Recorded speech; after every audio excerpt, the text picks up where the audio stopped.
Hello guys, നിങ്ങൾക്കറിയാവോ കാനഡയിലെ ചില കോഴ്സുകൾ പഠിച്ചാൽ നമുക്ക് ഇങ്ങോട്ട് പൈസ കിട്ടും. അതെ, ക്യൂബക്കിൽ ഒരു ജോലിയും കിട്ടാതിരുന്ന സമയത്ത് ഇങ്ങോട്ട് അത്യാവശ്യം നല്ലൊരു എമൗണ്ട് ഫൈനാൻഷ്യൽ അസിസ്റ്റൻസ് കിട്ടുമെന്നറിഞ്ഞ് ഞാൻ ചേർന്നതായിരുന്നു ഫ്രഞ്ച് കോഴ്സ്. ന്യൂ ഇമിഗ്രൻസിന് ക്യൂബക്കിനെ കുറിച്ച് മനസ്സിലാക്കാനും കൾച്ചർ എന്താണെന്നും ഇമ്പോർട്ടൻറ്റ് പ്ലേസസ് ഏതൊക്കെയാണെന്നും നമുക്ക് നമ്മുടെ കരിയറിലൊക്കെ എങ്ങനെ എത്തപ്പെടാമെന്നൊക്കെ മിഫി കോഴ്സുകളിലൂടെ നമ്മളെ ഹെൽപ്പ് ചെയ്യുന്നുണ്ട്.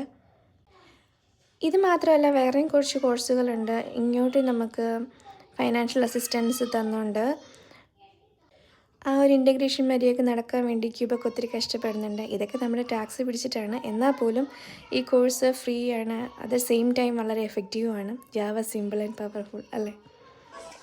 ലെവൽ 1 എൻ്റെ കൂടെ പഠിച്ച എൻ്റെ ഫ്രണ്ട്സാണിത്. കുറച്ച് പാടായിരുന്നു ആദ്യമൊക്കെ, എങ്കിൽ പോലും ഇംഗ്ലീഷ് പോലെ തന്നെ വളരെ ബ്യൂട്ടിഫുൾ ഒരു ലാംഗ്വേജാണ് ഫ്രഞ്ച് എന്ന് എനിക്ക് പിന്നീട് മനസ്സിലായി.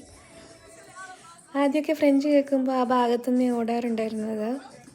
എന്നാൽ ഇപ്പോൾ ഒന്ന് പയ്യെ പറയാവോ, ഒരു പക്ഷേ എന്നെ ഹെൽപ്പ് ചെയ്തൊക്കെ എനിക്കത് മനസ്സിലാക്കാനെന്ന് പറഞ്ഞ് അവിടെ നിൽക്കാനുള്ളൊരു ലെവൽ വരെയൊക്കെ എത്താൻ ദൈവം സഹായിച്ചു പറ്റി. മിഫിയുടെ full form ministry the immigration the ഫ്രാൻസിസ് അസിയം ഏതല ഇൻ്റഗ്രേഷൻ എന്നാണ്. അപ്പോൾ ഇത്രയൊക്കെ ഉള്ളൂ. ബൈ.